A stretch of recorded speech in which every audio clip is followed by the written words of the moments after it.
Coming up on KCCI 8 News Close Up, former Vice President Mike Pence enters the presidential race. Why he says neither Joe Biden or Donald Trump should be president again. And North Dakota's Governor Doug Burgum gets in the race as well. Why he says his small state background makes him the ideal candidate. And former New Jersey Governor Chris Christie, the third Republican to enter the race last week. Why he says he has no choice but to take on Donald Trump head on.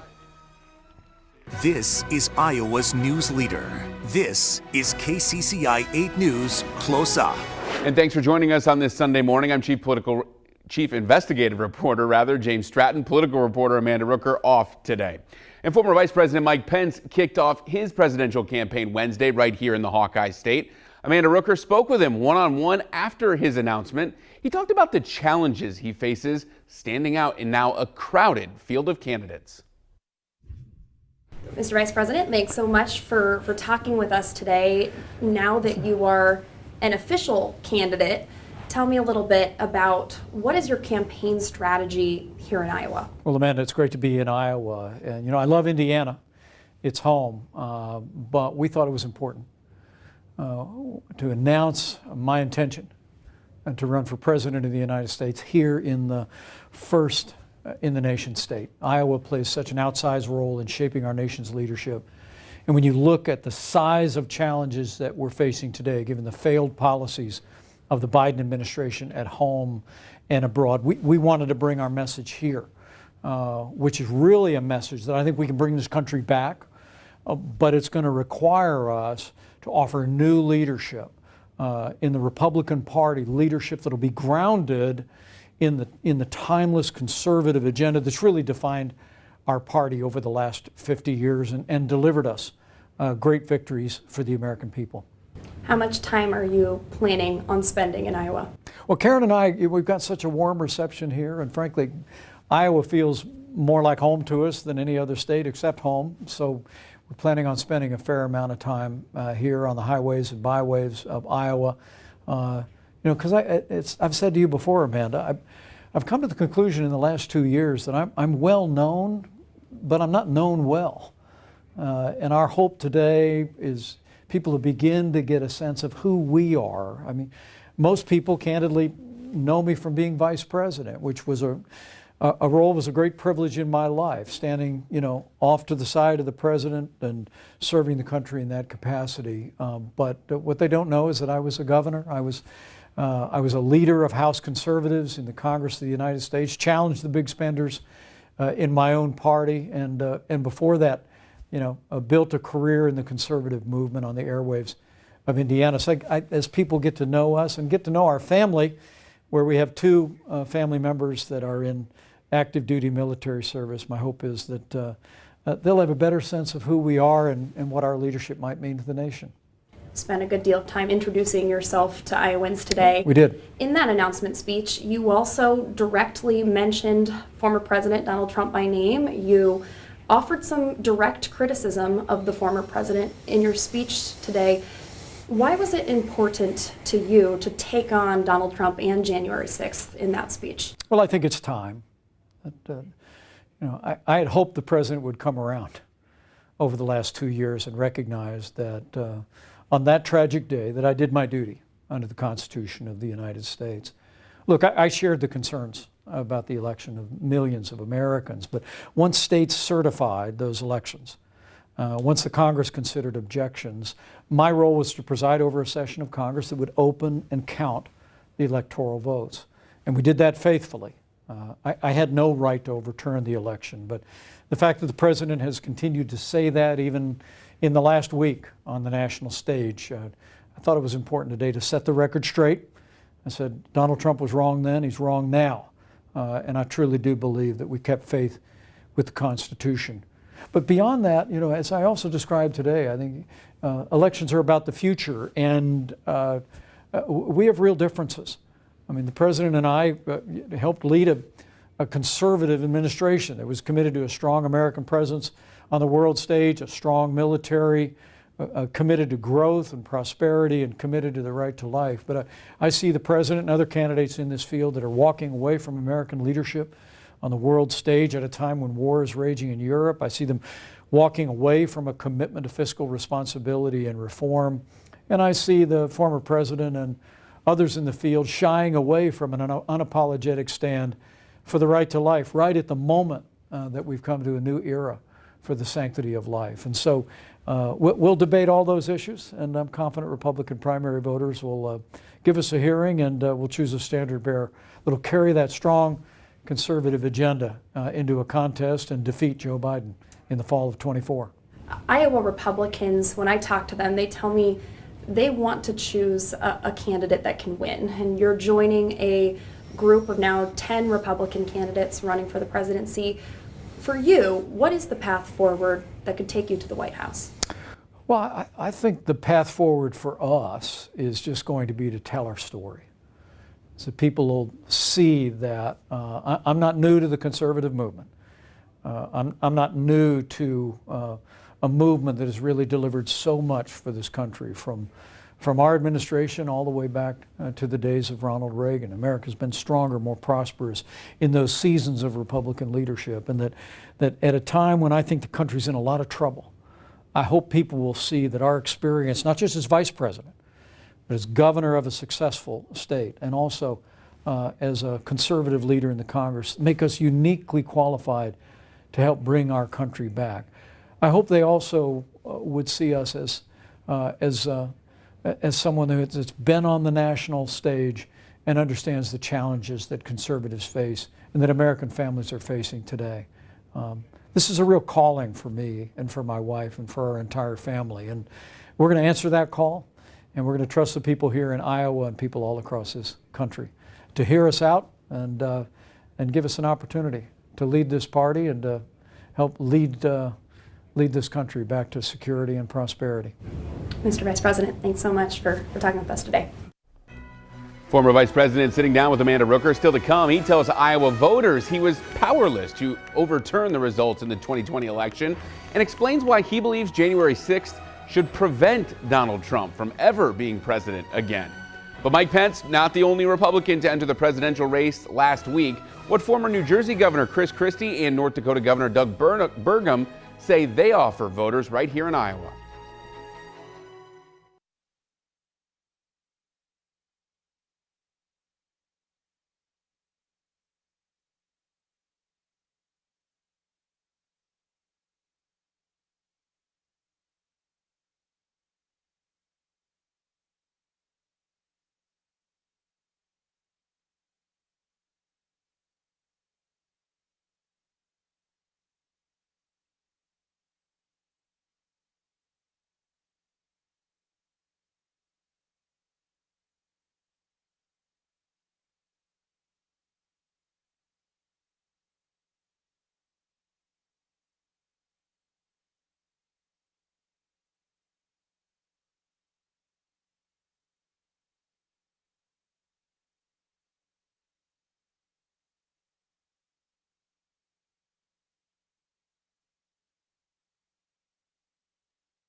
Welcome back to Close Up. Former Vice President Mike Pence kicked off his presidential campaign, an event on the DMACC campus in Ankeny. You heard from him one-on-one. Let's hear from him at the event. During it, he talked about the 2020 election and why the events of January 6th, he believes, should prevent the former president from ever holding office again. January 6th was a tragic day in the life of our nation. But thanks to the courage of law enforcement, the violence was quelled, and we reconvened the Congress the very same day to complete the work of the American people under the Constitution of the United States. As I've said many times, on that fateful day, President Trump's words were reckless. They endangered my family and everyone at the Capitol. But the American people deserve to know that on that day, President Trump also demanded that I choose between him and the Constitution. Now voters will be faced with the same choice. I chose the Constitution, and I always will.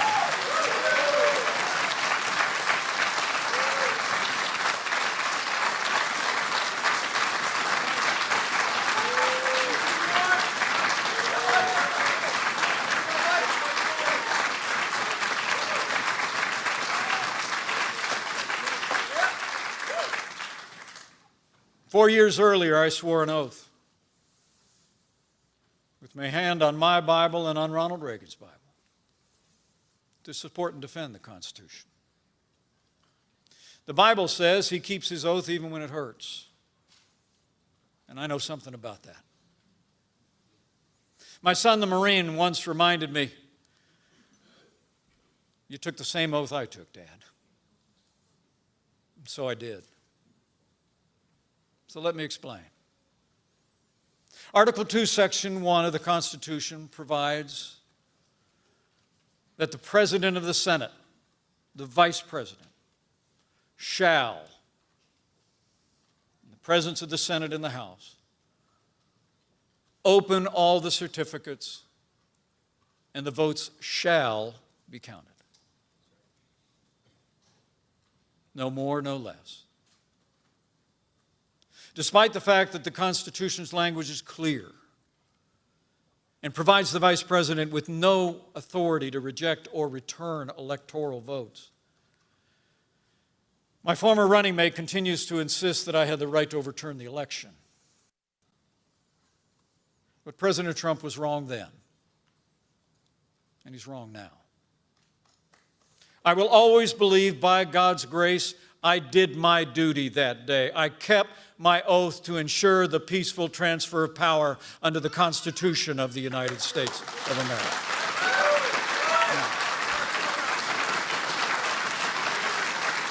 Now,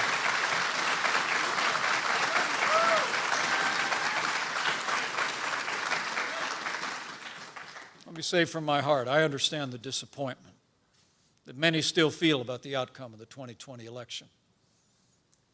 I can relate. I was on the ballot. But I had no right to overturn the election. And Kamala Harris will have no right to overturn the election when we beat them in 2024.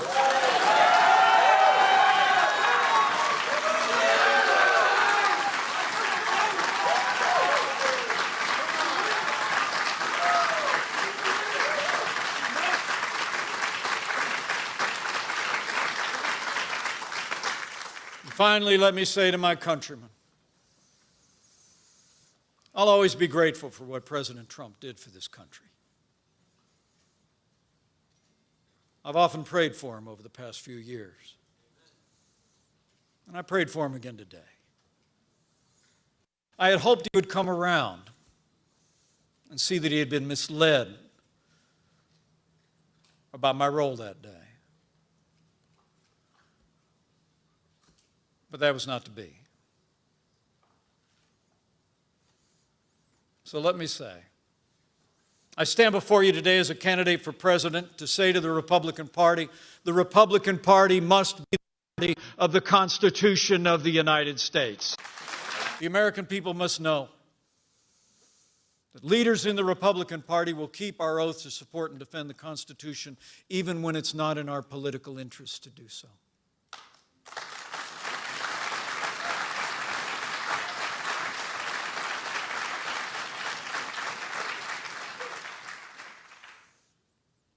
And one last word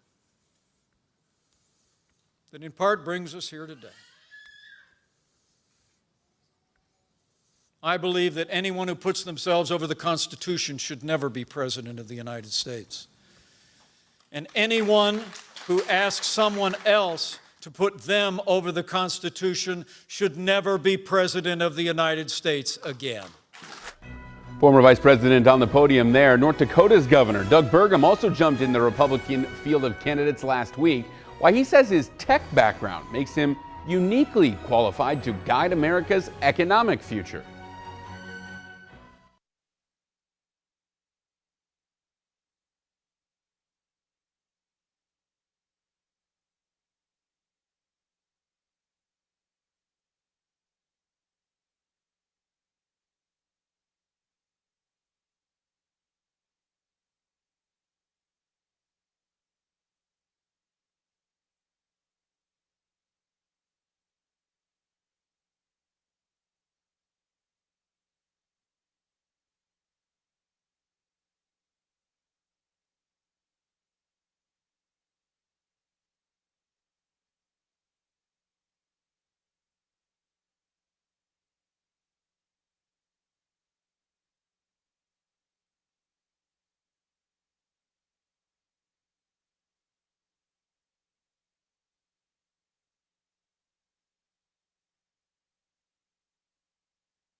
Welcome back to Close Up. North Dakota Governor Doug Burgum announced his run for the White House Wednesday. I spoke with Burgum Friday, his first campaign swing through central Iowa.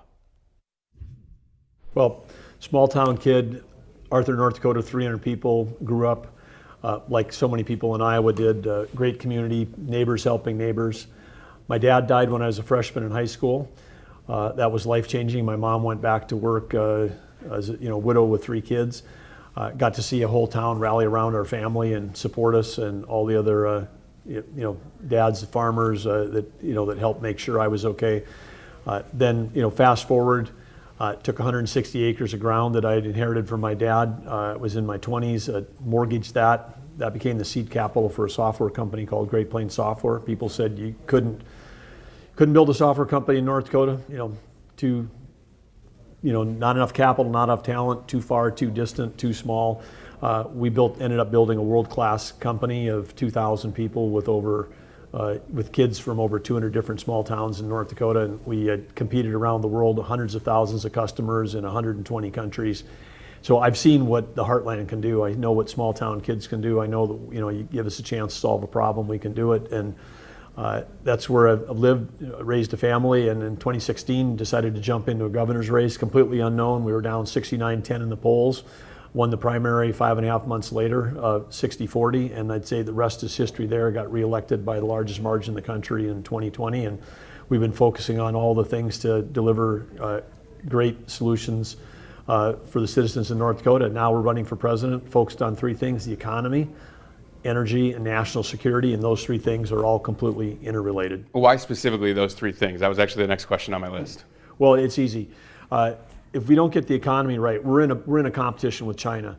We've got the world's largest, most dynamic, and most powerful economy right now, but that's all at risk. Under the Biden administration, whether it's fiscal policy, monetary policy, or the mountains of red tape they've buried on us, our ability to be competitive in the world is being eroded. We've got to focus on innovation over regulation. Innovation is what drives America forward. Regulation is what holds us back. We're literally holding ourselves back with all of these mountains of red tape. And then, of course, with the excess spending that's happening and the inflation driving up the cost of everything, that hinders our ability as a country to compete. And then energy policy, which is 180 degrees backwards. It's not just off course a little bit, it's completely backwards. We've got an administration where we're encouraging our enemies and adversaries to produce more oil and gas while we're attacking the U.S. energy industry. We're encouraging our adversaries to produce all the batteries while we attack baseload electricity not just in North Dakota, but across the country. And so we can't have a thing where if you want to have a prosperous country, you want to have a safe world, you can't attack American energy and then expect us to outsource all that to other people. That's what's creating the instability in the world, which is, Putin never invades Ukraine unless Western Europe is completely dependent on getting energy from Russia. So national security, which includes border security, and we've got an open border, we've got a fentanyl crisis, 110,000 people died last year in America. That's a statistic, but think of that. That's 110,000 families that lost a son, a daughter, a brother, a sister, a mother or father because we've got an open border into our country. The federal government has limited responsibilities, and those include getting the economy right, getting energy policy right, and getting national security right. And when we're president, that's what we're going to focus on. Some might call this a dark horse bid for the White House. Iowa does a very good job of winnowing candidates down. We're a dozen, depending on who you want to count now. How do you differentiate yourself in a state that might actually winnow you out of the field if it comes to that? Well, if we could, I'd meet with every single Iowan. We love the process in Iowa. We love the judgment of in the communities, the engagement, the patriotism of people in Iowa that play this important role. And we know that if you come out and meet Catherine, First Lady of North Dakota, hear her story about how she's overcome the disease of addiction, learn more about us at dougburgum.com. Come and see that, but come and see us, meet us in person, and you're gonna understand that I think the Iowa process is gonna be the exact opposite for us, because we love Iowa, and we know that we understand the issues that are facing Iowans, and we think the nation could use some more small town common sense like Iowa has. We see that it's missing both in DC, it's missing in some of our big blue metro areas. So we're very much looking forward to spending a lot of time here. You said in your campaign video, and you alluded to it downstairs, you want to cut something out of the national government, the federal government. You want to trim the federal government. What specifically would you cut if elected? Well, the first thing you have to focus on is red tape, and that's coming from every agency.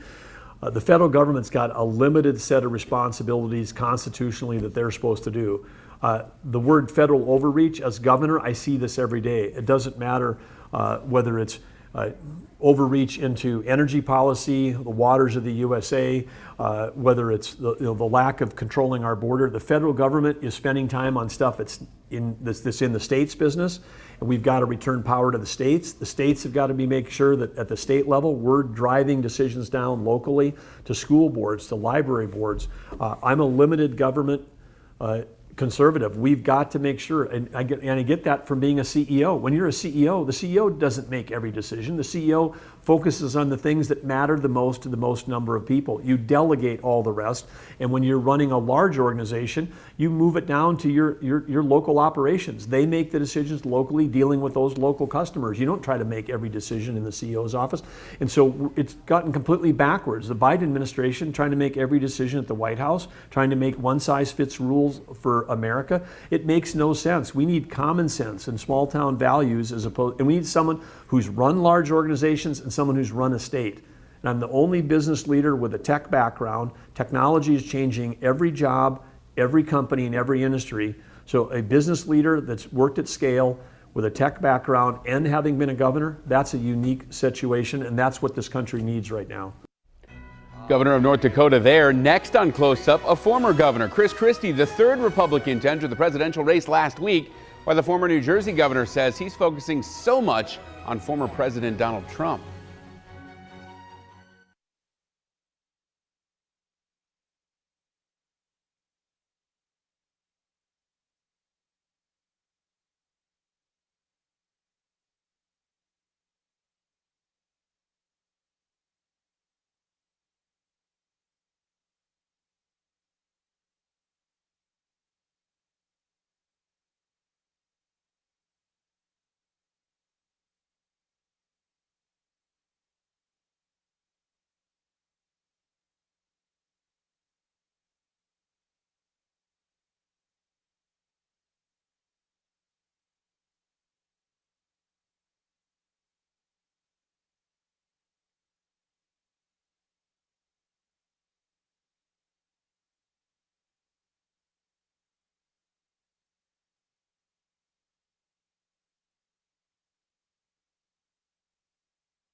Former New Jersey Governor Chris Christie ran against Donald Trump for president in 2016. Last week, he announced he planned to run again for the White House. He says he doesn't believe the former president can count on those so-called Trump voters to help him again in 2024. Look, there is no such thing as Trump voters. He doesn't own them. He didn't take title to them. They're not one of his buildings. They're not one of his failed casinos in New Jersey, okay? They're not that wreck he's got in Las Vegas, okay? He doesn't own them. They voted for him. By the way, I voted for him twice, okay? Am I a Trump voter then? Hell no, man. I've seen some of the press coverage of me getting ready to run. And there's this thing like, Christie doesn't really care about winning. All he cares about doing is destroying Trump. Now let me ask you something. How are those two things mutually exclusive? I mean, seriously. Aren't they inextricably connected? The guy's ahead in the polls. If I came out here and railed for 15, 20 minutes about Nikki Haley, you all would leave going, is he nuts? Hasn't he, read the papers? Doesn't he know Trump's leading? The reason I'm going after Trump is twofold. One, he deserves it. And two, it's the way to win. Powerful words there from Christie. Thank you for joining us on KCCI 8 News Close-Up. See you back here next Sunday.